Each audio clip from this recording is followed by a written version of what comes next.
Hi everyone! Welcome back again to my channel. So for today's video ay gagawa naman po tayo ng peach mango pie ala Jollibee.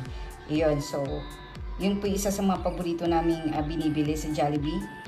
So andito po ang ating mga ingredients. So we have ripe mangoes. So 2 pieces small mangoes lang pong ginamit ko. So yung parang pisngi, diba? Yung hinihiwa nyo lang yung pisngi. So, yun lang po yung kinuhanan natin. Then, we have 2 pieces of peach halves. So, nakalata na po yung binili ko. Ayan, any brand, bahala na po kayo. Then, we have cinnamon powder, 1 tablespoon of cornstarch. So, tinunaw ko na po siya sa syrup po ng peach. Okay? Then, we have 3 tablespoon of white sugar. So, mag-adjust na lang po tayo mamaya.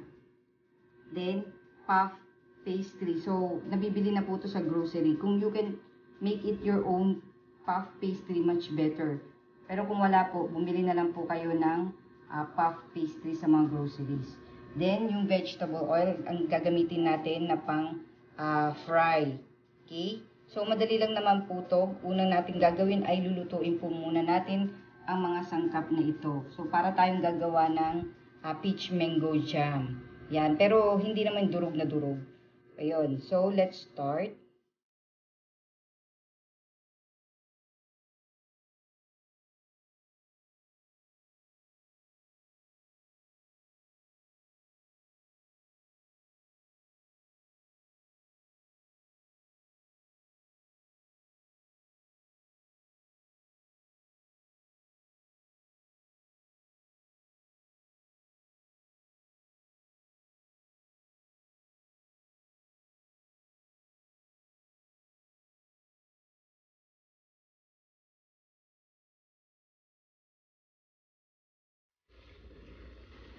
Ilagyan na natin ang cinnamon.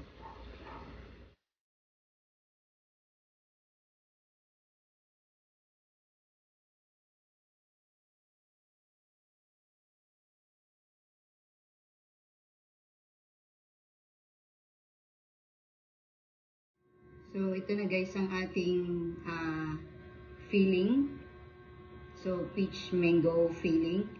So, dito tayo mag-work. Ilalagay natin dito yung puff pastry. So, ito siya. So, individual sheet na po siya. So, naka-square na po yung mga pastry po niya. So, para lang siya yung sa ulam burger. Ayan. Ayan, tatanggalin nyo lang siya. Ayan.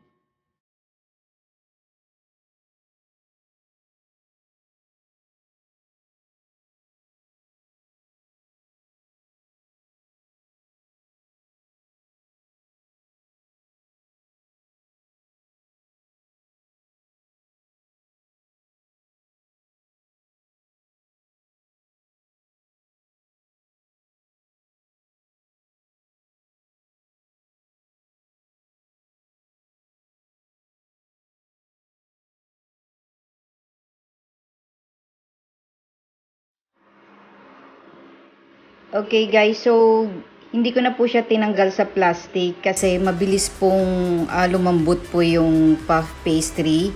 So ganyan na lang po ang gawin ninyo. Huwag nyo siyang tanggalin sa plastic po niya para mas matanggal nyo po siya sa pan. Ayun, kasi katagalan po lumalambot na po yan. So masisira lang po yung puff pastry ninyo. Kaya ko siya ginawa pong ganyang style. Ayan.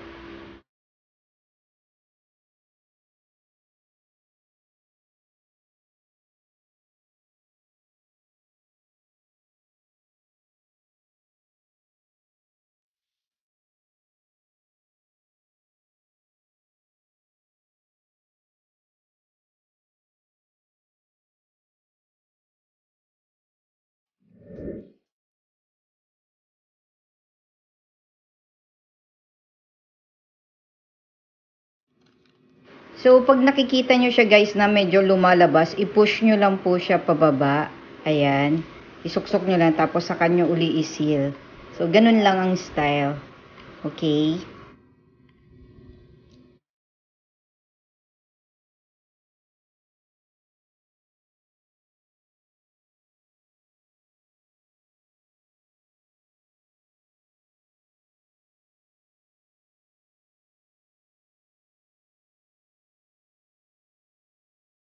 Okay guys, so ito na po siya. So ganyan. So i-frozen po uli natin to. Patitigasin po uli natin to kasi lumalambot na po siya. Ganyan siya kabilis. Ayan, para matanggal po natin siya mamaya sa plastic. So mga ilang minutes lang siguro, mga 10 to 20 minutes bago natin siya iprito. So patigasin po muna natin siya ng konti.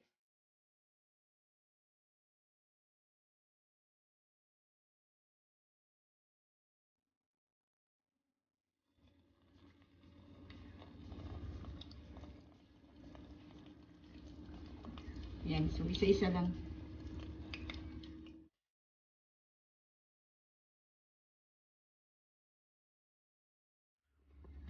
So yan, pumuputok-putok na. Ayan, kailangan kasi maging ganyan guys. So palamigin nyo po muna.